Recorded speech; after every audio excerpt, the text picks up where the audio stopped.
I think the most terrifying event that I ever did, but it was the most rewarding, is I shipped my bike to Bozeman, Montana. I knew nobody. I didn't know a soul in Bozeman, and I shipped a bike there, and I rode 500 miles from Glacier to Yellowstone, and you get randomly paired with a roommate, which is another lady, and I had no idea who it was. Yeah. I didn't know anybody on this trip, but I thought, it's either going to be the best week of my life or it's going to be the worst week of my life. But it's only a week, right?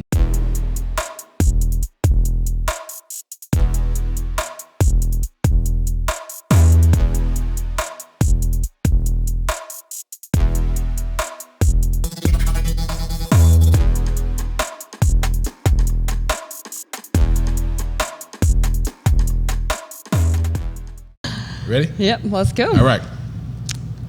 Welcome to another episode of the Bigger Than Food podcast. My name is Apollo Woods. I am your host, and I say this every time because I have a horrible time trying to find a creative way to introduce all the amazing people that come on the podcast, and today is no different. Here on the podcast, we talk more about the journey of our entrepreneurs and our leaders on who they are. That gives you insight on what they do. So today's episode is no different. We have Tammy Fate, Fate with the T. We met in our Leadership OKC Signature class 35. Best class ever. We always got to say that. That's just the leadership thing. So today we're going to have a great conversation and give you insight on what she does. We're going to talk about everything from her athletic background and her personal interests in fun things that she does and traveling. But also we're going to dive into talking about the importance of real estate and business that brings value to our city. So Tammy, welcome to the Bigger Than Food podcast. Yeah, thanks for having me. No Excited problem. to be here. It's just a conversation. All right. Me and you talking. I love that. All right. I love that. I can talk all day, so be careful what you say. So the hard question that I always ask people to start with is, who is Tammy? Who is Tammy? I'm a connector. Okay. I love people. I love meeting new people. I love a challenge, and moved here about 10 years ago. Okay. I'm very sports minded, so I think my athletic background kind of bleeds over into my work life. So I'm very competitive and love to win, but I love to meet people and kind of figure out what makes them tick. I think that's really important. Okay. And sometimes I think the hardest things that you go through, really the best outcomes come. Yep. So the challenging and connecting the spider web is really kind of my specialty. So that kind of sounded like you were telling about what you do. It's easy for us to talk about like the things that we do versus you're like talking about who we are. Right. So I'm gonna push back on you. You're because you're more than being competitive and an athlete and all those things, right? So if you were to describe who is Tammy, like the person of Tammy, how would you describe yourself as the personhood of Tammy? That's always hard. It's always hard to See, talk about that's yourself. why I push back, right? It is. It's always hard. Yeah. I love people, though. That's my biggest thing is, like, I feel like I feed off of the energy of other people and, like, kind of turning rocks over and finding things that are new. I can get bored fairly easily, so it's always something new, something different, and a new opportunity, new places. I travel quite a bit. I'm out telling the story of Oklahoma City and bringing people in, and I love it when you're able to change people's perception. So let's say they visited 10, 15 years ago and it wasn't the best experience. So being able to talk about what's happened, the success, and I feel like if you're passionate about something and you believe in something, then the sky's the limit. So I try to make sure that I align myself with things that I believe in, because it's easy to get on board and really champion something if you believe in what you're selling. Right. Okay. We're taking a short break. Here's a word from our podcast sponsor. Get ready for a taste explosion with Barbells and Barbecue Food Truck. Sink your teeth into our tender, juicy beef brisket, succulent smoked turkey, and flavor-packed pulled pork. From birthday parties and weddings to game nights and large corporate events, Barbells and Barbecue is all your catering needs covered. Don't miss out. Book us for your next event at barbellsandbbq.com. barbells and barbecue, where the barbecue is banging. Yes, we're back. Enjoy the rest of the podcast. So, are you originally from Oklahoma City? I'm originally from Tulsa, so. Okay, so you're a T-town girl. Okay. So I'm from a small town actually. I'm from Sperry, so very. Sperry. Where's Sperry in comparison to Tulsa? It is northwest of Tulsa. Okay. It's a fairly small farming community. Okay. There's not a stoplight in my town. Still? There still is not a stoplight in the town. Folks just driving through. They're just driving through. Okay. But I feel like that really helps shape who I am, because you get to know everybody and nothing's a secret. Like, it's really like, this is who you're associated with. You're out in the middle everybody of nowhere. Knows everybody. And they know your family. They know everything. So it really translates into work and life and everything else, because you take that same small town mentality and you apply it to wherever you go. Okay, that's great. I love that. So now it's starting to make a little more sense to me now. Okay, so how would you describe growing up in Sperry, growing up in that small town? What was that small town experience like for you? Because if someone's watching, they may not connect what you do to you growing up in a small town that still doesn't have a stoplight. So how would you describe growing up in Sperry?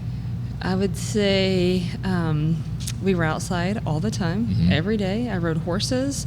I played softball.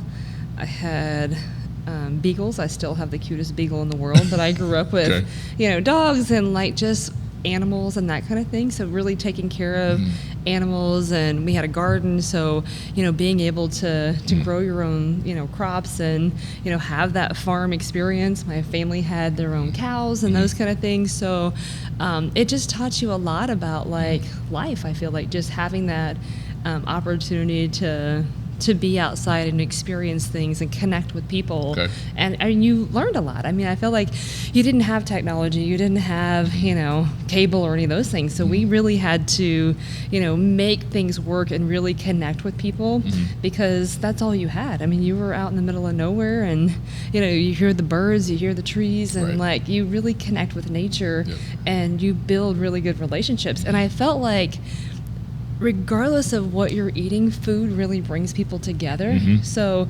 anytime that you can have a meal, so I feel like I have people over, especially cycling friends, all the time to my house. And it's not so much about the food as it is about the connection and bringing people together and the stories and the camaraderie. And you know a lot about them personally. And that to me is really special. So sometimes I cook a lot of stuff and I'm really tired and I'm like, why did I do this? It's so much work. But then when you see everybody come together, you feel like you created a piece of art. So it's like very similar to me growing up in Duncan, big family. Every Sunday went to my grandparents' house and we ate a lot of food. Someone's always complaining about how much food they had to cook. But when you got together, you get a chance to connect with people. So if you were thinking about where you are today, did you ever think that growing up and learning that in a small town like Sperry would be something that connected dots or things you learn and where you are right now? I had no idea. At the time, it was like, I feel like you try to be the best that you can be, so when an opportunity presents itself, then you're ready. So I was going to school. I was working part-time at the Tulsa Chamber while I was going to get my school, and I was teaching, doing other things. And I think just making sure that you're ready, that you're open to connections, that you're present is really important. And everybody you meet, you learn something from, I think, along the way. It could be good, bad, it could be whatever, but every person I think that you have an encounter with, you can learn from that, and it can teach you and you can grow from that. So I went to school, got my bachelor's. Then I worked for the Tulsa Chamber for a while, did some SBA stuff. So you attended college in Tulsa? I did. I went to Northeastern State University. Okay. And then I decided to go back and get my master's degree. While I was like, I'm young. I want to make sure that I'm always ready. So when an opportunity presents itself, that I'm educated, that I know what I'm looking for. So went back, got my master's degree, and then I taught as an adjunct instructor for a while, which was awesome. I loved it. Okay. It was super fun. I had no idea that I would enjoy it so much. And I think because I secretly always wanted to be a coach and a teacher, but then realized, just because I love to play softball and I love sports so much doesn't mean that I can make somebody else love it too. Right. So decided to get my MBA and did the business route, which has been a great experience for me and really enjoyed that avenue. So let's rewind. So we learn like how to connect, and we learn ambition and drive. We learn those things. But if you were to think about now, where did that come from?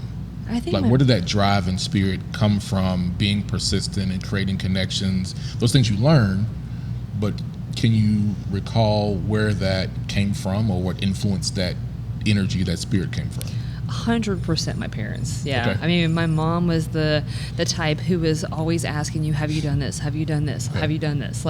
And sometimes you're just like, oh my gosh. Enough was enough. Yeah. And my dad, like every day when he got home from work, we played softball every single night until it got dark. My mom would make dinner for everybody. So just having that really good foundation, I think was really key. And knowing that I had that safe place and that they were very supportive. I paid for college my own. I went to school, paid for it as I went, which I think made me appreciate it more because I had to. But I appreciate the fact that my parents were a great resource and they were my biggest cheerleader, but they didn't make it like, here it is, I'm going to take care of everything for you. They made you work for it. So when I dropped classes, because I remember dropping a finance class, finance was not my strong suit. And I was like, I dropped a couple finance classes too. Yeah, it's tough, right? So when I dropped those classes, it wasn't just like, no big deal. It was like, I had to pay for that. And I worked in a bakery and had to be there at 5 a.m. It was my first job. And, working in a bakery, which was an amazing small town experience, I'm making wedding cakes and, delivering people's, impression of their life, the anniversaries and graduations. But you're in a hot kitchen working at 5 a.m. While I'm going to school and I'm spending the weekends doing that.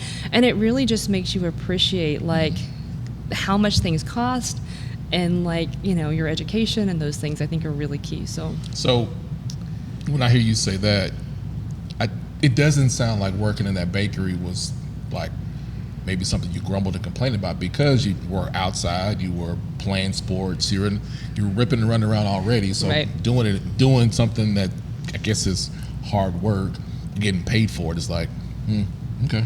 I learned a lot. I make amazing cakes now, and I 100% attribute I didn't know that. I can make really good cakes. Hold on. Wait a minute. We've known each other for 7-8 years now? I know, and I haven't made you a cake. Oh my goodness. And how is it in all this time? I know. It's only been, Tammy is on a bike somewhere, riding a trail somewhere. We don't see Tammy, she's on a trail in some mountain somewhere. And you bake.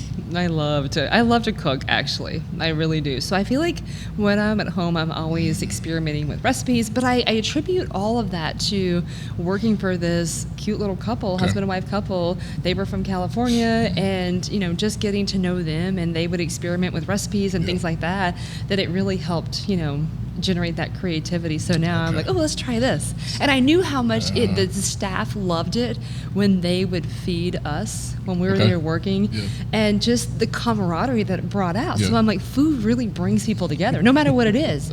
I mean, they had a little deli sandwich shop that was part of the bakery, and the husband, John, he would, make sandwiches for each other, or he would do some kind of fancy meat or something. And just to see how excited everybody got was really cool. Do you remember the first cake or dessert you made for your parents? Probably a cheesecake, because my mom loves cheesecake. So Lynn, the lady I worked for, she makes the best turtle cheesecake ever. And I think mine's pretty good. So every Mother's Day, my mom's birthday, everything, I always make that. But do you remember the first one? I feel like I'm old. I don't remember all that. Okay, do you recall maybe a time where you made it and you were like, I think they like my cheesecake? Not because, you're the daughter, but you're like, I think they really like my cheesecake. Do you remember that feeling or that experience? Do you remember that? I feel like I am like the creative soul in the kitchen, so I make a huge mess. And my mom, I remember I made buttercream icing, and I was so excited about it, and it tasted amazing. But it caused ants in the kitchen. And she called me Sugarfoot for a while because she's like, honey, like, you have to clean some of these things up as you go. And I said, well, it kills the creativity. Like, so I am a little bit of a mess in the kitchen. And so I think she loves it when I come and cook because she loves the outcome, but the mess is the process. She's told me, like, hey, that guy that cleans up after you at the bakery, he's not at my house. So I have to like kind of dial it back and clean a few things up. So she loves it when I come cook, but it's like, I think she prefers to come to my house now. So she's like, I'll just come to Oklahoma City. And I'm like, okay, that's fair. So your parents still live in Sperry? Yeah. Okay. And so if you think about now, as creative as you are in the kitchen, what do you like to bake now? I love making cake still. Okay. I make a really good German chocolate cake. I'm doing this for a selfish reason. Okay, yeah. Okay. I'm trying to get you to spill all the beans so that way I can get in the group chat and tell the group, like, hey, y'all know Tammy bakes. She bakes German chocolate cakes and cheesecakes. It's on the record. It's on public record. Enchiladas I love making homemade enchilada sauce. I go to Morella's and I buy the peppers and all the goodness there. So it's just fun. To me, it's like, if I have the time, I really enjoy that. And it kind of goes back to like when you meet somebody, cooking and like meeting somebody has the same, because you get to know certain things, you get to know which ingredients go together, you get to know somebody's personality, and over time it just develops and curates and it becomes more. So yeah, it's something about I learned this from watching my grandmother. My mom's mom has 12 kids. The grandparents have 12 kids, and so it never seemed like we did not have anything in my grandparents' house. Yeah. A lot of grandkids. I'm one of 47.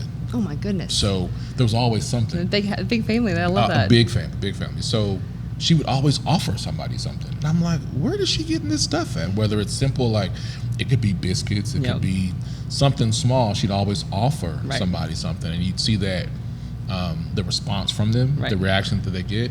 So I've learned over time that how food is such a great connector to people, and that simple gesture could probably have made somebody's day. Probably they were having a stressful day, or it's a bad day, or maybe just a good day, and they were like, man, they offered me something, right? It's almost like maybe like a peace offering, but it's like this gesture of warmth, you know, by offering somebody some food. So didn't know that about you. Now I know. Tammy's a baker as well.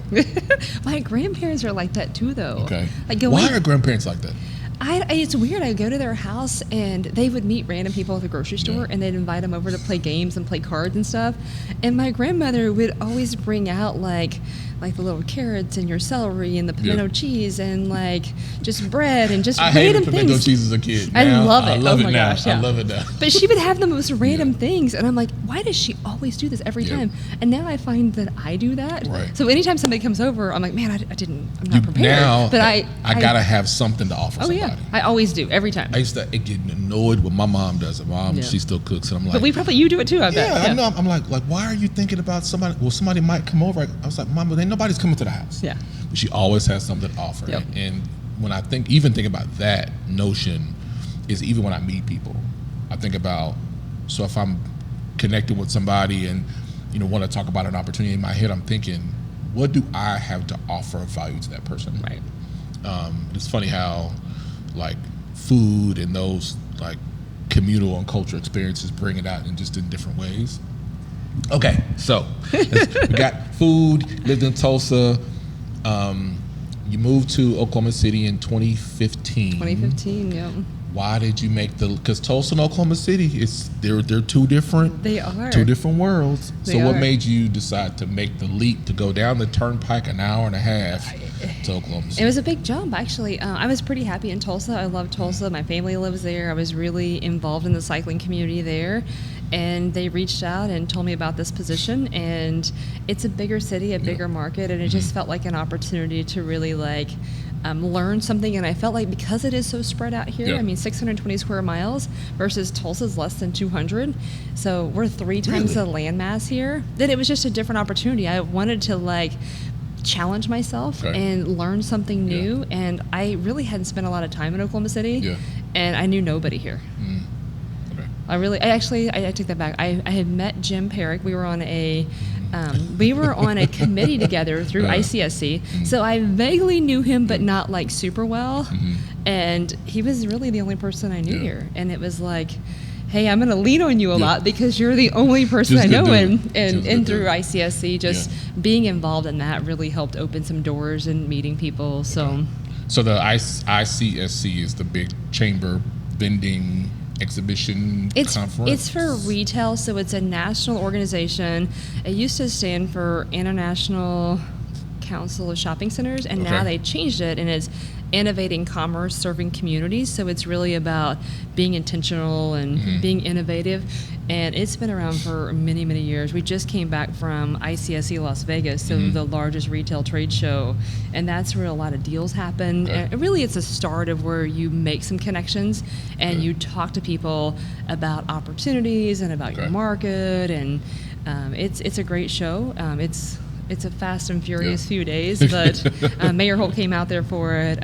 Our chamber president, Christy Gillenwater, was there. So we had a really good delegation from Oklahoma City from a leadership perspective there, and just making as many connections. So we spend a lot of time on the front end of booking meetings and trying to be really intentional to talk about Oklahoma City. Because I feel like sometimes we're not on their radar screen because we are a second-tier market. So they're not thinking of us. We're not the Sun Belt state. We're not...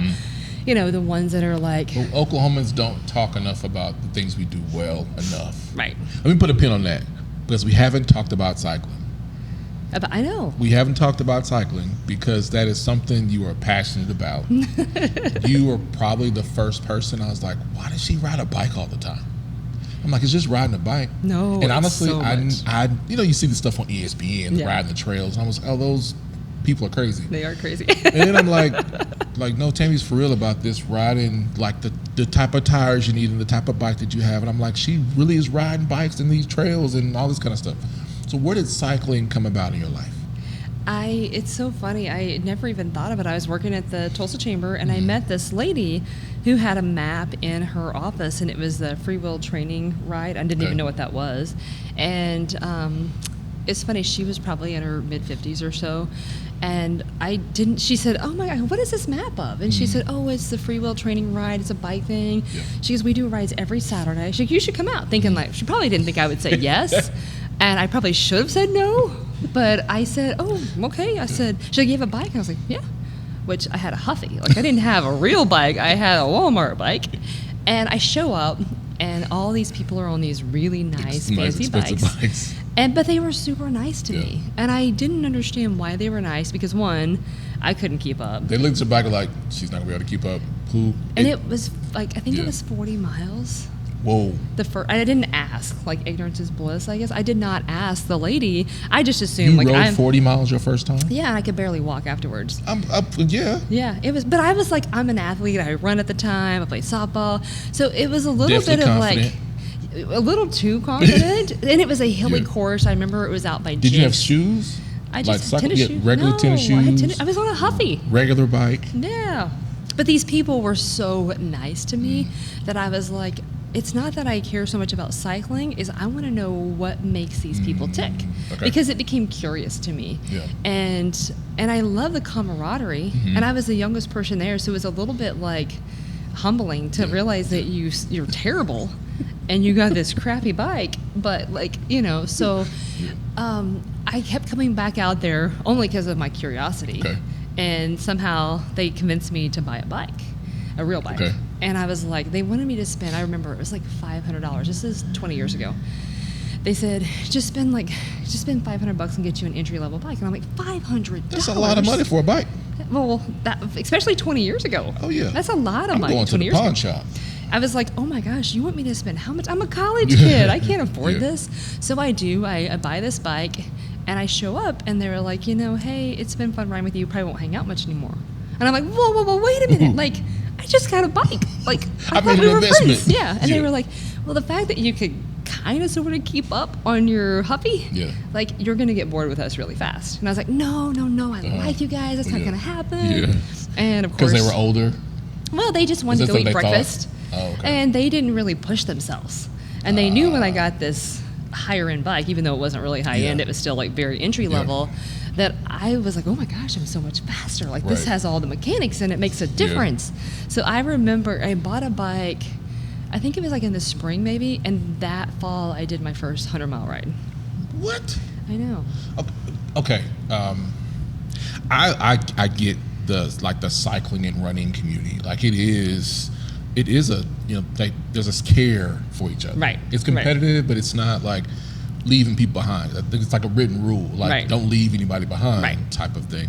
But why did, after the first time of getting brutally whooped on your Huffy bike? Yes.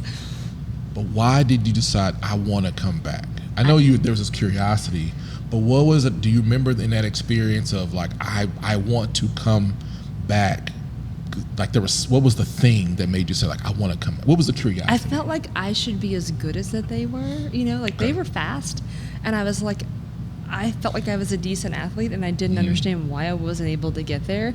So it became like a competitiveness that's like, why aren't we there? Like, why am I not at that same level? So I'm like, how do I get to that level? Okay. So it was more about like, well, then you just kind of get where you have conversations, and people talk about things on a bike, and you don't even realize that you talk about it because you're out there, you know, just gritting it out, you know, for, 6-7 hours or even longer. And then you realize that you really enjoy those tough challenges. Like we just did a big event, and it was amazing and fun, but I would never do it again. How far did y'all ride? We did a bikepacking event. So 242 miles, 16,000 feet of climbing. There was a tornado that was very close by while we were intense. I know. Your ever loving mind, Tammy. But camping out and pumping water to survival. I mean, literally, you like eating at convenience stores, and you realized that how much fun you have with your crew. Like there were 6 of us, and like we would ride sometimes. Like one day, between the 2 days, I guess, but we went 90 miles without seeing any stores. We were on single track, we're on gravel roads, and it's beautiful though, because you're off the grid, you have no cell reception. So it was just a little scary in case something goes wrong. Right. Which we did have some things that go wrong. I mean, tornado was one of them, but then one of our friends got hurt. We live in Oklahoma. It's a tornado, whatever. I know, but we're in a tent, so you're like, oh my God. That happened to me in scouting one time. Yeah, that was pretty scary. So, okay. I think I understand it now. It's not so much that I think I'm connecting the dots on how you think about things a little more. So going back wasn't so much about losing. It was more, or wanting to win. It was, I need to understand the process or the mechanics, so I can have a better performance. Right. But the only way you learn that is to come back. Right. You got to roll up your sleeves and you got to try it. And I think you have to be okay with failing sometimes. You have to be okay with, okay, today might not be the best day. Or even when you're tired and you don't want to do it, and you get up at 5 a.m. and you go for a ride before work, and you're like, do I really want to go? It's hot out there. I'm tired. But you push yourself, and the outcome is always better, I feel like, when you push. Did you ever think you would be this committed to cycling? No. But it's the people that really made it, because I can go out and do a ride by myself, and I'll have a good time, I'll put my headphones on, have fun. But it's just the camaraderie and the connectivity, and then the afterwards talking about that grueling climb and talking about that road or that cool vista, and suffering with somebody and then coming out on the other side is really special. So talking about it out loud now, can you see the connections and influences from growing up in Sperry and what you learn in like say your teenage or early 20 years to where you are now?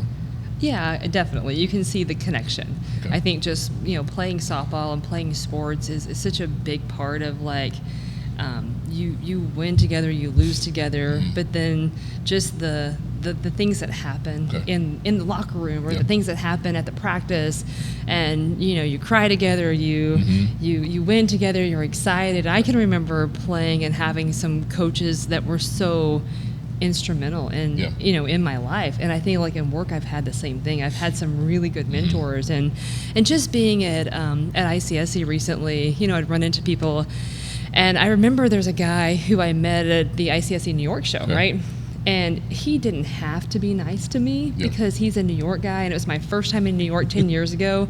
And he's like, "Oh, you're from Oklahoma City?" And I was like, "Yeah." He goes like, "Do you know a lot of people here?" And I was like, "No, this is my first time at this show. This is 10 years ago." And he's like, "Hey, come with me. I'll introduce you to some folks. I'll show you the ropes." And having people like that who's willing to like lend a hand and say, "Hey, I'll introduce you to some people." So every year you set a goal of like, I'm going to meet 5 new people. I'm going to meet 10 new people. And if you stay in touch with the people that you met that first year, it all compounds and grows. Right. And it fostering really, relationships. Yeah. Okay. So then you make this leap to Oklahoma City, from the Tulsa chamber to the Greater Oklahoma City chamber. I worked for the city. I worked in the mayor's office as my last step in Tulsa. So I worked, did a couple of things. So I worked for the Tulsa Chamber while I was going to school. And then I worked for an organization that did small business lending and small business. So we did fixed rate financing through SBA, which I loved that. I loved the boss that I worked for. And one of our board members worked in Broken Arrow and recruited me over there. So I was their vice president of marketing. And that's where I really got my taste of economic development, because we had a contract with the city to do economic development.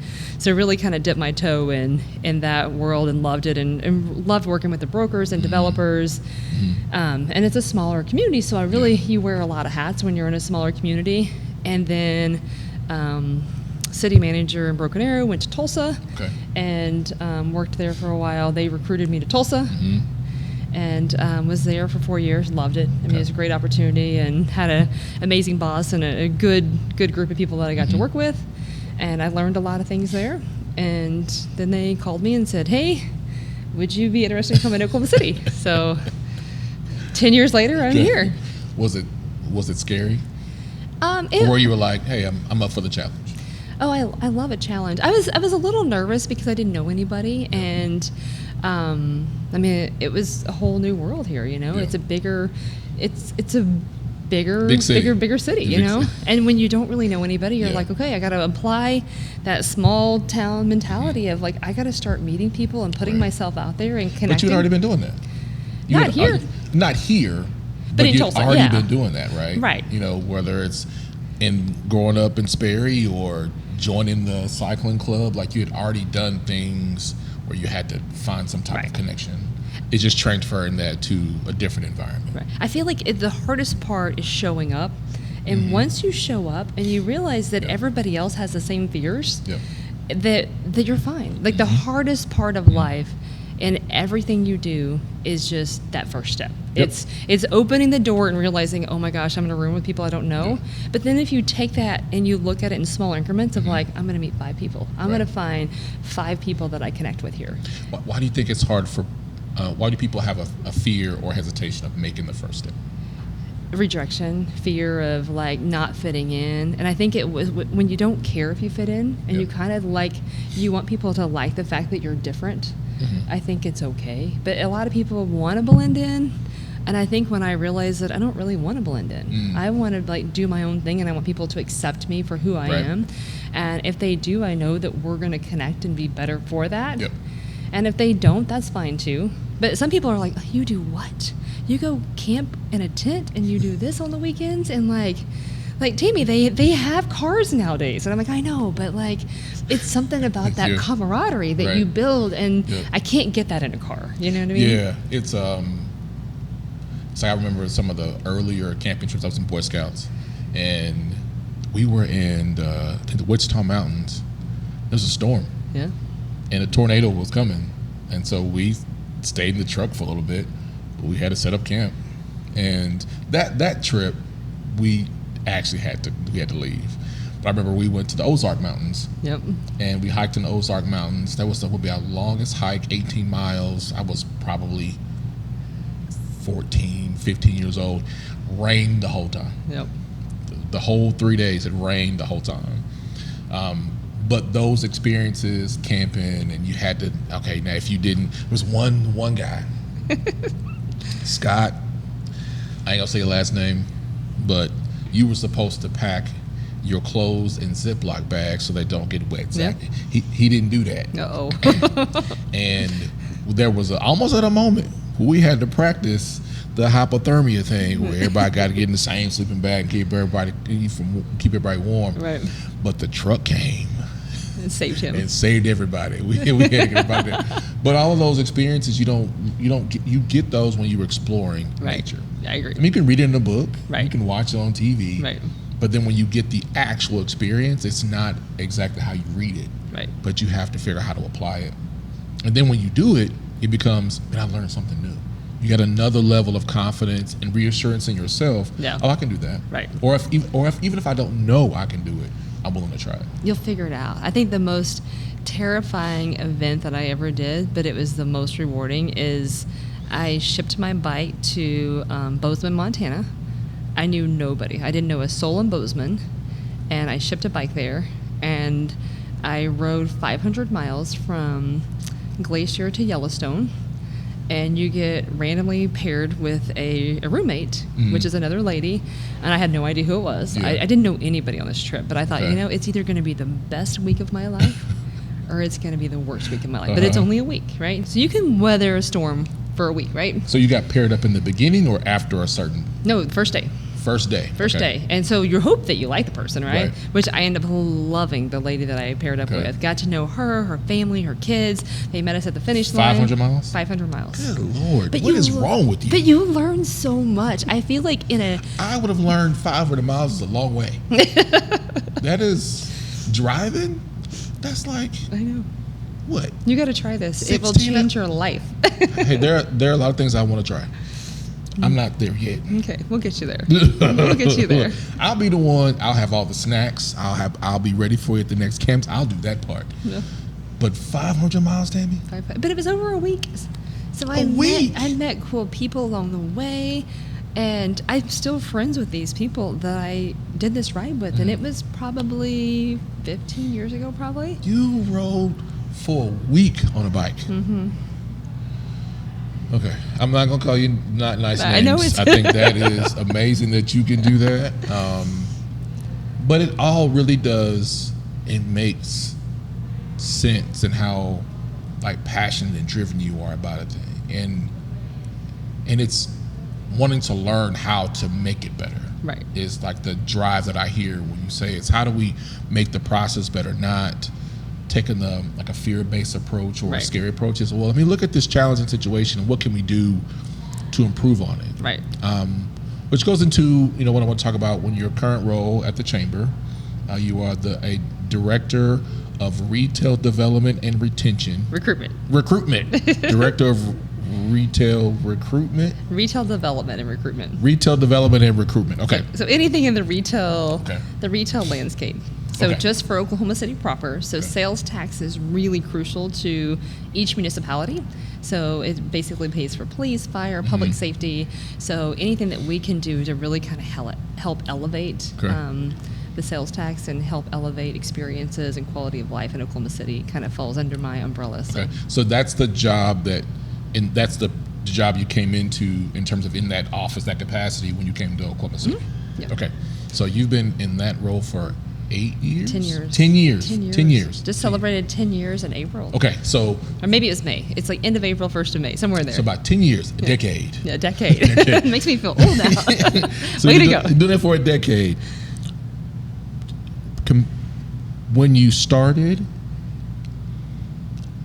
to now, 10 years later. 10 years later. How have you seen Oklahoma City grow? It's a lot easier now than it was to begin with. Okay.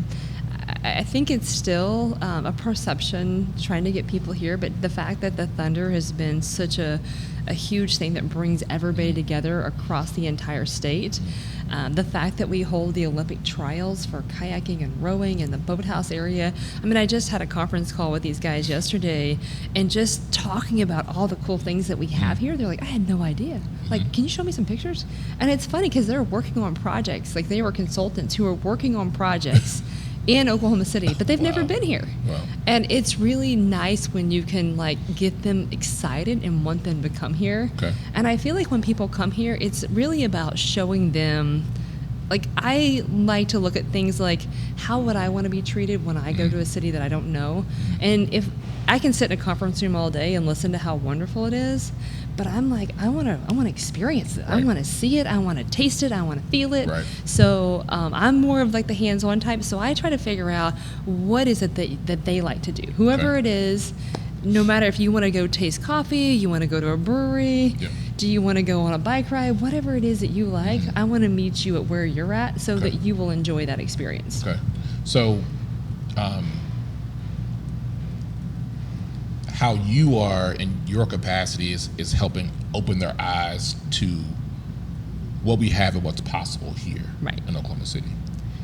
And again, I believe we don't do, I think just overall, not just Oklahoma City, but it's just something about Oklahoma folks, like we don't talk about what we have, right? All the good things that we have, unless you're talking about football. Right. This is a whole nother conversation between the Red River rivalry and OU Texas thing. At that point, it's loud and boisterous, and then it's bedlam and all that kind of stuff. Right. But in terms of business offerings and quality of life, not more. Doesn't seem like we don't talk about it enough. Right. And it sounds like in your capacity, it's letting people see Oklahoma's a place, is a market that you need to consider. Right. I think people think of us as very rural, and until they get here and they realize that 1 in 10 employees are in the aerospace sector, and that biomedical is really big here, and just being able to talk about some of the wins that we've had and some of the successes here. And I think I've had people, what I really love is when I have somebody from California come here and be like, wow, like I could see myself living here. Like, this is really cool. Like, I didn't realize, like, the Paseo district is really cool, and I love, like, all the art galleries, and, like, the food scene here is amazing. I mean, we've won a lot of James Beard award-winning restaurants, and I think having that and people seeing, like, how the diverse the offerings are and the opportunities here is really beneficial. Yeah, so the city is definitely in I would say, another growth spurt. So I guess it's like in the 30-year point, right? Right. If we use Maps 1 as a reference point, it's a little over 20 years. Somewhere in there. It's like it started in the early 90s, like 95. So. Yeah, so we're looking at about 20 years-ish. And so now I believe development happens in decades. Right.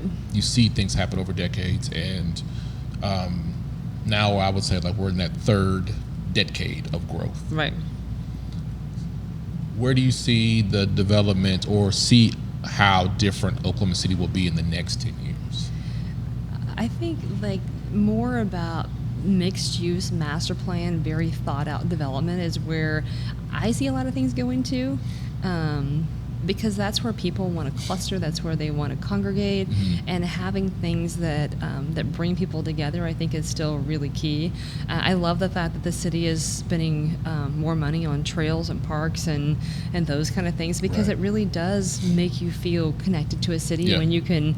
I mean, I was just in Fayetteville, my crazy bike adventure, and we were. How long was that? It was the one that we did 242 miles, but we went to Fayetteville and then we rode to Bentonville. Can you just do a short one? I have more fun on the longer ones though, because you eat along the way, you stop at a brewery, you get some coffee. It's about the journey. It is. But 242 miles. But I love when they have a trail that connects to neighborhoods and that connects to eateries, and because that makes the experience more fun, right? So then if you decide that you want to go off-road, or you want to go on single track, or whatever it is, like there's an opportunity for people to connect, and you can find your tribe, you know? Yeah. So I love that, and I feel like we need more of those little gatherings. I would love to see more development along our river. I feel like the riverfront is a great opportunity for us to really tap into and have some of those cool little features for people to stop and eat. And I mean, we have a beautiful skyline. I mean, some of the most beautiful sunsets are here in Oklahoma City. They are. And overlooking downtown, and just that experience, sitting outside and after a long day, you know, talking with your friends about, you know, the day and about the ride or whatever you're doing, I think is really special. Especially when you've been to a city where you cannot see the stars. Right. And you're like, I can actually see the stars. Right. I can see the sky's blue. You can see the sunset. You see all those things, and it creates an interesting connection. So you talked about, what was the term you used in terms of development? You said not mass, was it mass? What'd you say? Mass community development? What'd you say? Oh, mixed use master plan? Mixed use master planning. So you did the presentation at the Convention and Visitors Bureau, and you gave an outlook. And I thought it was interesting how new developments coming in. So the development over near Penn Square Mall. Mm-hmm. The Oak. Love the fact that now I can see the sign for Capitol Grill up on the restaurant. Yes. I love Capitol Grill. I do too. I miss it. I'm ready for it to open. But even in that scale, it seems to be designed in a way that it creates like opportunities for people to connect and have an experience. Right.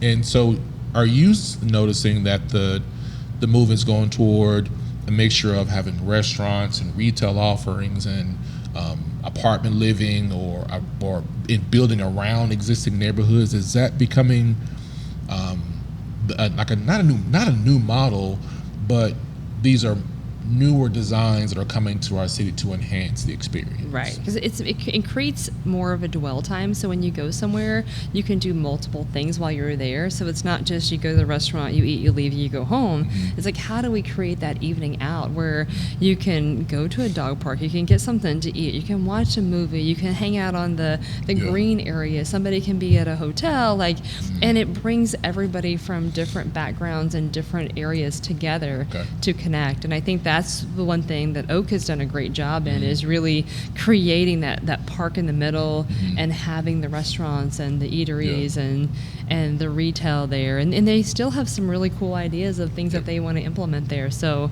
I think the day of you just building a strip shopping center and people saying, well, this is what we have. I mean, nothing wrong with a strip shopping center, but it's how do you create people and really utilizing the neighbor that you have and co-tenancy and making sure that like I help you, you help me. How do we build a better place together? And I think that's where it's really special in a mixed-use development.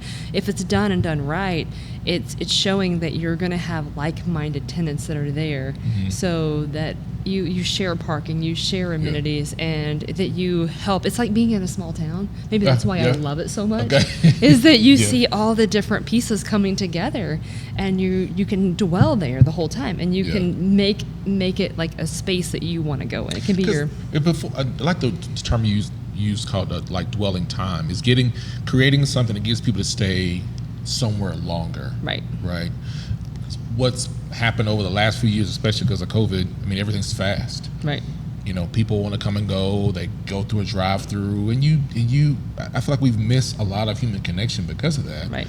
But it sounds like with these type of developments in real estate, that it's how do we create more connections for people to stay in a place longer, which creates more value in spending, which generates more sales tax, more revenue. So in that particular, whether it's a district or ward or place, it's more spending is there, that more can be done. Right. So because when we look at development across the metro area, Northwest is having another big boom again. Downtown is definitely, downtown core of any city is going to continue to grow. A lot of investment in your downtown core areas, and there are other areas that are growing, but in areas where development is slower. Right. Whether it's Northeast, the South Side is definitely growing. Southeast, there are some opportunities to grow in the Southeast.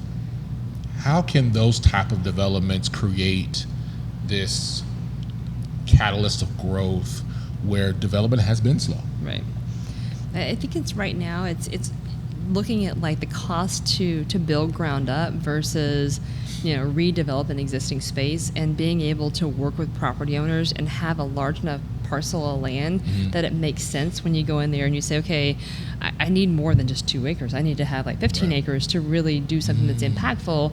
So when you look at an area that, let's say, has already been developed, let's say on the south side, and you're like, this is a great opportunity, there's a lot of things happening here, but it's really being able to put those pieces together and assemble the property. And sometimes you have property owners who don't want to see it grow. They're like, I'm happy with my piece of property. I park cars on it or whatever I do. So it's really trying to be strategic about seeing the possibilities and the opportunity there. And then right now, retailers are so like cautious, I feel like, because interest rates are so high. Yeah. Construction cost is really high. So doing ground up development, they kind of want that home run. So making sure that it's going to be successful, especially if it's the first one in a market. So building that brand, building that opportunity, and then once it proves itself, it's like, okay, we got the first one under our belt. Let's go to the next one. Let's go to the next one. I mean, I just worked with a restaurant group, and they're getting ready to open in a very high traffic corridor, but they're going to open probably, I don't know, 5 or 10 more of these concepts. It's a franchise, and everybody's like, well, why did you work with them? I mean, that area is going to grow regardless. That area is so thriving. And it's a redevelopment opportunity, right? Yeah. But when you look at once they are successful here, they have multiple other businesses, and you want them to feel good about Oklahoma City because all these people talk. And if they have a bad experience, then that translates. It's like muddies the water for everybody. So it's harder really to get over that when there's a conversation about a bad experience and we're already building a brand. Right. And politics aside, we're building a brand, so when someone doesn't have a good experience, it's another thing you have to overcome versus, well, if I can show you all that we have to offer, and it's a great opportunity, and you can get in at probably the lower point here than maybe in a more dense populated city, why not give it a shot? But to your point about how do we create, well, my question would be, but what can we do as people like myself who are interested in development, who are want a more experiences in Oklahoma City? What can we do to help with that branding message? That's a good question. I think it's just really talking about the success in our market, talking about drive time, that it's easy to access points here. And like even on like the Northeast area, I know we've tried to get some sit-down restaurants and things in that area. I mean, you have such a great base over there from an event attraction standpoint, and having the adventure district that the city's really invested in, having an executive director over there that really helps move the needle, I think is important. But all those attractions over there are really nice. I mean, we have the softball World Series in Oklahoma City, and all those people that are over there, I mean, they need places to eat and places to congregate, and you have a beautiful zoo over there. I mean, we have one of the best zoos, and an art museum, and all these different things. I mean, the science museum that's over there. The museum, Remington Park. There's the state capitol. There's,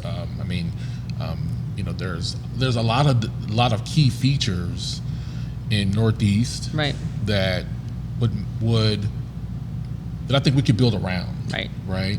And you may not necessarily build in that particular district, but I wonder if the consideration should be building something that creates experiences around other type of experiences, like building next to the adventure district, or building off of historic Route 66, or building, and it's like adjacent, right? That creates a fun synergy in Northeast. No, I think if you think about like the Plaza District, I mean, 20 years ago, the Plaza District wasn't what it was now. No. And look at the housing, like the housing costs that have went up over there. I mean, they're ridiculously cool. I mean, they have some beautiful remodels and they've done some great things, but that used to be a really challenging area. Absolutely. And I feel like there's a lot of areas, even on the west side of downtown, there's been some really cool developments happening that those areas were nothing at one time. I mean, a flycatcher yesterday. One of my favorite places to go is Fairweather Friends over there. We ride our bikes over there, and that starts getting people to go there, right? You start changing people's patterns, and you show them a really cool place, and you got those awesome willow trees. I think that's what they are, right? The big trees outside. Don't give me a line. Okay, well, they have this beautiful shade trees out there, and you just hang out, and you're like, you kind of feel like you're out in the middle of nowhere. I mean, it's really cool to have places like that, and that really kind of helps create those experiences that other things want to be there. That's considered, is that Linwood?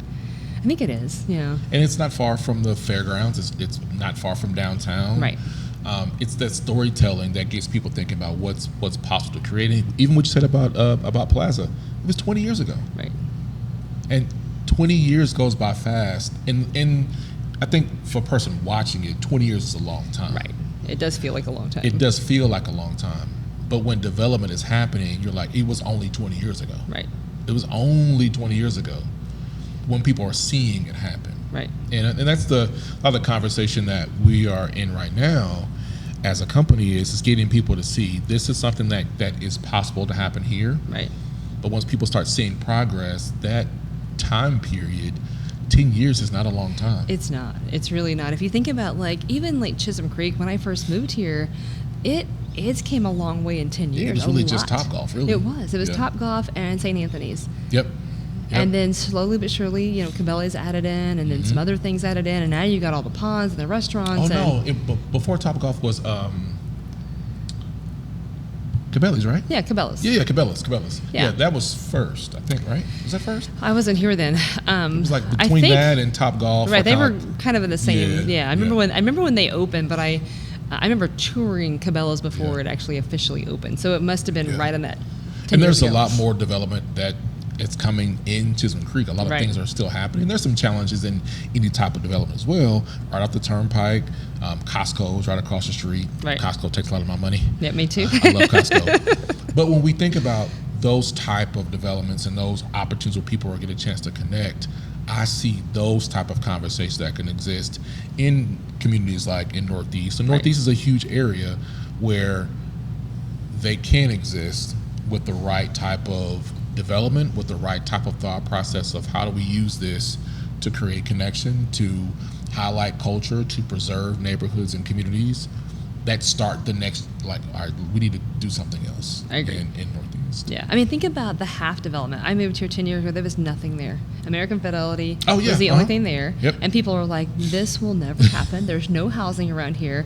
And now it's amazing development where you have Flex Brew House, and they opened during the pandemic. Yep. And then you got Chicken and Pickle, and now Andretti's is, you know, going to be built there. And then the 50 acres to the south, they have some amazing plans slated for that as well, with hotels and restaurants and retail. And people like said, oh my gosh, there's no housing here. I'm like, yeah, but you have over 100,000 cars per day, and you're booking between downtown and Edmond, and you got Nichols Hills, and it's so easy. Like this is a great site. 10 minutes from downtown, because my aunt and uncle lived in Musgrave. Okay. So growing up, we go to Musgrave. There was deer right on your front yard, but looking at it now, I would have never thought that someone would have this development right next to the Musgrave community, because it was like a big open field for so long. And look at it now. I know, it's cool. And that's why I feel like the Northeast could do the same thing. I mean, the Katy Trail is beautiful that goes through there. It is. It's so nice. We ride it all the time. There's a city loop that goes through there, and you turn over there by the Lincoln golf course, and you're going by the zoo, and they've built some really cool trails over there. Golf courses, and there's the museums. There's all kind of history there. And I bring this conversation up just in terms of people being able to see the possibilities of what can happen. Because I think it's easy to talk about what you don't have. Right. Versus looking at what possibility can we create. Right. So when you're sharing your journey, what I continually get from that is what can we do to get the best outcome from this? Right. We could talk about what doesn't happen, what didn't happen, and that's easy to talk about. Right. Humans love to talk about problems. But let's look at what can we create, and who can we bring to the table to create that. Right. Because in every experience you talked about from those developments, it's a sense of culture that's created from people connection, because culture is in people. Right. It reminds me of, when somebody does show up at your house and your grocery, like, you don't have a whole lot of food in the grocery, in your refrigerator, and you're like, I have to figure out how to make an amazing meal out of what I have, right? This is what we have. Right. And when you grew up in the country, and there's not a lot of trips to the grocery store. Yeah, we go to the grocery store once every 2 weeks. My parents went once every 2 weeks. So I feel like a lot of times it was like throwing things together and making things work and seeing what sticks, what doesn't work. And it's kind of the same thing when you look at a development, when you look at a community. It's not like, well, if we had this, we could make this work. It's like, utilize the tools that you have and the resources that you have.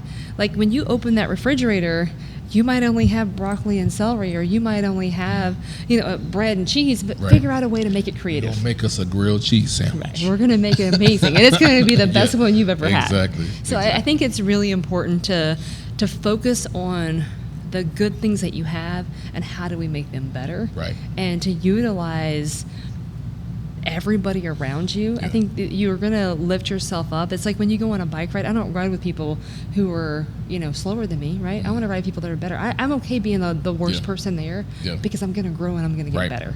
Right. And a lot of times I am. Like this trip that we went on, I was one of the slower of our group because they were all the Fayetteville trip? Yeah. They were all extreme athletes. I mean, you rode 500 miles. I know. But it's surrounding yourself with Right. people who can take you to the next level. Right. And I feel like that translates into development, into retail, and it's being at the table with people that are like, Tammy, why are you talking to them? There's no way they'll come to Oklahoma City. And I'm like, they might not come to Oklahoma City today, but I'm planting the seed so that tree will grow. And in 5 years from now, they'll look at Oklahoma City. I mean, I've had a conversation with a group out of Boston, and we talked to them for over 5 years, and I don't know when the magic will happen and they will say, we want to be there, but you got to plant the seeds. You got to be the farmer. Because they'll consider it. I guarantee you they've Googled something. Right. I guarantee you they probably thought about, the Thunder went deep in the playoffs this year, and they got a great team, and they're thinking about it. Right. And I think if we start planting those seeds, people start thinking about it, then you know what? Well, maybe we do need to consider this idea. Well, let me just come. You know what? I just want to take a vacation and get away. I heard you talk about bike trails or going to explore some of our native territory lands and just come. But they're considering it. Right. And I love the fact that in your capacity that you're getting people to consider. Right. Because we have not been for so long a place to consider, to create real estate and develop for so long. But when they get to see it, because I still believe we have to do a better job of telling the story of what the Oklahoma City brand is to get people to come here. I think you have to put this aside. Some people are like, oh, they'll never pick us because we're not New York, we're not the Chicago, we're not the Dallas. So there's a couple of boards that I sit on that are national, and it's easy to get in that when you're filling out the application to be like, hey, I want to be a part of this, to be like, they probably aren't going to pick me because I'm from Oklahoma. I'm not New York. I'm not like in California. Right. But then when they do pick you, and they pick you because you're a second-tiered city, and they pick you because you're off the radar. So it's like you have the opportunity. You're at the table. Make the most of it. Like if you get the door to open, play in the field that you're in. Absolutely, because if we let's just start naming off some things that happen. We got the World Series that's happening right now. Right, it's amazing. Super fun. Yeah, and so it's in Northeast, and what was that, 3 or 4 years ago? What top 2 most viewed game on ESPN? Something like that. Yeah. Yeah, like high rankings. We've had we're the training site for the U.S. Olympic rowing team. Right, that was huge. And the playoffs were here, the Memorial Marathon. There's all of these things that happen here, but people have to talk about it more. So when you said tier 2 city, what is tier 2 city in comparison to maybe, I guess, a tier 1, tier 3, or whatever? I think it's based on your population. So we're just now to that point where we're hitting that 1.5 million for the MSA, which really turns a lot of heads, and people start looking at us because the population has got to a point where retailers and developers are like, there's something happening there. The thing that we have to overcome, though, is we are such a big city. So from a land standpoint, it's like if you compare our geographical location to some other, other city, then they're like, whoa, even though you have all this population, you're still really spread out. So it's like, how do you let people know that we've built the infrastructure and we've built the transportation that you can get anywhere really fast, and that we have all these little pockets of retail and all these districts that no matter what your interests are, you could be into the stockyards, you could be into the arts, whatever it is, there's a place for everybody here, which is what I love about Oklahoma City, is that everybody can make a difference here. It's not one person moving the needle. It's really, if you want to roll your hands up and you want to do something here, there's a possibility. Because that 20-minute commute, then when they see how big the landmass is, you're watching, you're like, it's so big. Right. Because they think about, let's say, in Houston. Right. It's a big city. Right. Well, here, yes, it's large in terms of square mileage, but it's still 20 minutes. Right. You're not getting a 20-minute most places anywhere. Right. In Dallas or Houston or a big city, but even looking at places like Memphis or St. Louis, those were small market or smaller markets, emerging markets 20 or 30 years ago. Look at them now, how they've grown. Right. I believe that's where we are. We're at the place of being able to turn a corner to get people to consider, here's a place where we can create some amazing things for in our market. Okay, so we're a little over an hour. Uh-oh, sorry. I told you I can talk. I'm enjoying the conversation. I'm enjoying it. I have a lot more questions, but I want to definitely value your time. So I usually end it like this. probably some questions going to pop up. It usually always does. So if you were to look back over your journey, Sperry, college, Tulsa, Oklahoma City. If I approach you, now think about yourself as you, but I'm approaching you, right? And I ask you, like, hey, Tammy, like I want to make this leap to do your job in a city I've never lived in. What are 3 tips of wisdom that you would offer me in making that leap to a city I've never been to? Be very passionate and intentional. Value relationships and people, and be present. I think that's really key. So I think if you value people and you value the relationships, and you're very intentional about like your process, and you believe in it, I think that's really key. So I think for me, it's when you think about another city, or you think about, different adventures and different journeys, it's like, can you weather the storm? And I think that's really important, is to know, like, I feel like on these bike trips and things that we do, there's going to be ups and downs. There's going to be, you're going to be in the valley, but do you believe in it so much? And are you that confident that you're ready to to take that on? So. Okay. Got 2 follow-up questions. All right. 3. Why would your dad be proud of you? Because he meets people very freely as well, and I feel like he is the kind of person who doesn't really care what other people think, and he really followed me through my journey of sports. He taught for us, and he coached for us. He bought this fancy pitching machine, which I knew we probably couldn't afford this fancy pitching machine as like kids, but he wanted me to be the best I could do, and every single day hitting balls out there and trying to be like repetition and consistency really pays off. So I think he would love the fact that I feel like, he's in his late 70s now, right? But he can walk in any room and he'll talk to anybody. And I kind of get a little bit of my gift of gab probably from him. But it's funny because growing up he wasn't like that. He kind of got more like that. My parents are both pretty quiet, and my brother and I are extreme extrovert, so I'm not sure how that all worked, but I think that would be the one thing, is that he likes my drive to like never give up.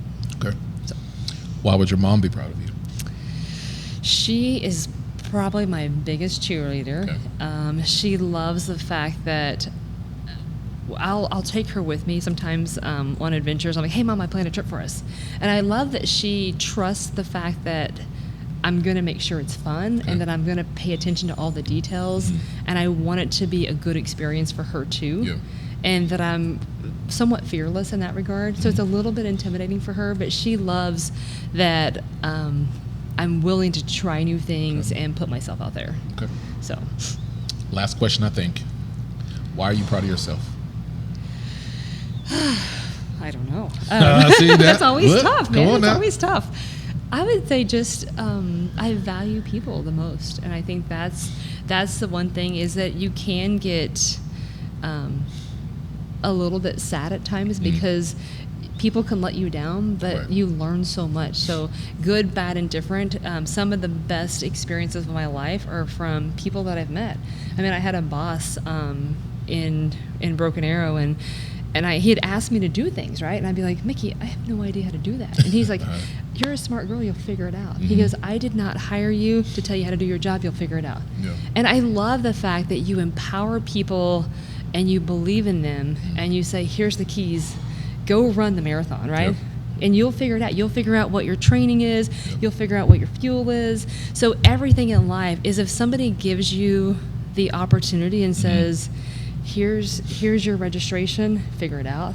And that's how I kind of think of like my job, is like, how can I like, here's the key, now go run the marathon. So I don't think you answered the question. Why are you proud of you?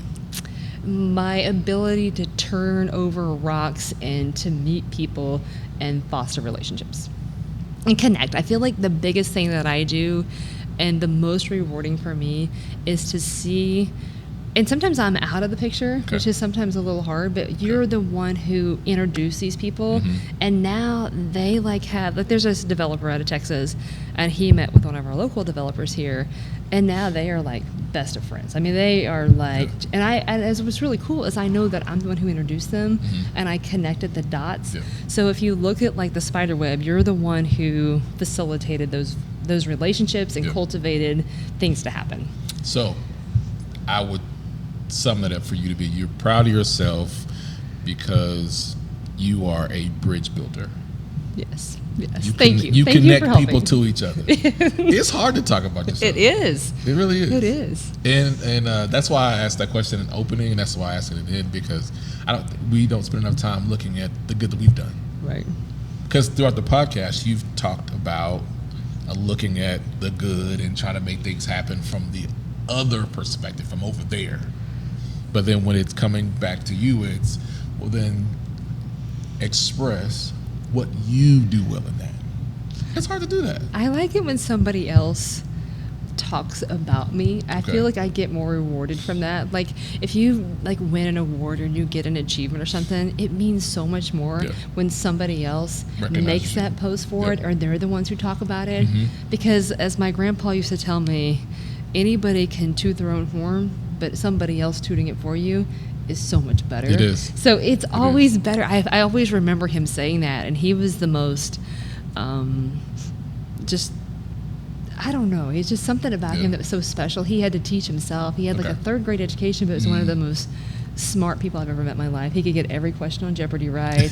He taught himself how to build things and how to like do all these things. And I think it was always more rewarding when somebody else is your cheerleader and they say, man, you're driving that home, versus you know, anybody can tell you how great they are, but if somebody else does, it's better. It feels good. Yes. It feels good. It feels good. So, well, Tammy, thank you for joining me on the Bigger Food Podcast. Enjoyed the conversation. Likewise. See, in the beginning, you were like, you know, acting a little nervous, like you didn't know what we were going to talk about, but definitely thank you for coming on and just sharing your journey, because it's just some things that when you, for me, that I learned from this conversation with you is looking more at how do I get, and I think I do that, but to hear it in the way that you've done it, it's how do I look at how do we make this process better? Right. Not like, yes, so we need to do these things, but but it's how do I look at this opportunity in a way that makes it better? Right. What systems are needed? What relationships are needed? How do we make this better? Right. And do what's necessary to make it happen. Right. And you've done that, going up in Sperry, taking a big leap from Tulsa right down the turnpike to Oklahoma City, and how you advocate for Oklahoma City and businesses. And that's a role that I don't think many people understood it. I shared with you before the podcast, I didn't really understand that there was a group of people that went out to talk to Ambassador a place to get them to consider opening up a business here or building a development here. I wasn't clear on how that worked, but it's helped me understand how can we talk more about the value that our city has and neighborhoods and communities, but we have to talk about them. Right. So I definitely respect and appreciate what you're doing to make Oklahoma City a better place. Thank you. Likewise. Hey, I do what I can. So thank y'all for listening to this episode of the Bigger Than Food Podcast with my leadership classmate, Tammy, here in Oklahoma City. So do us a favor, go to our YouTube channel and subscribe and hit those notifications buttons. Your support helps us grow our channel. And we have audio versions of the podcast, so go to our website. You can go to Podbean, search us on any of your favorite platforms, and support us as we grow. And like we always say, our mission is bigger than food, and be intentional with how you spend and support your local business today. Thank you for joining the Bigger Than Food podcast. We hope you found inspiration in stories shared today. Remember, it's the courage to take action that drives real change in the world. Be sure to subscribe to the Bigger Than Food podcast for more conversations with movers and shakers who are shaping our tomorrow. Until next time, Keep dreaming, keep believing, and keep making a difference.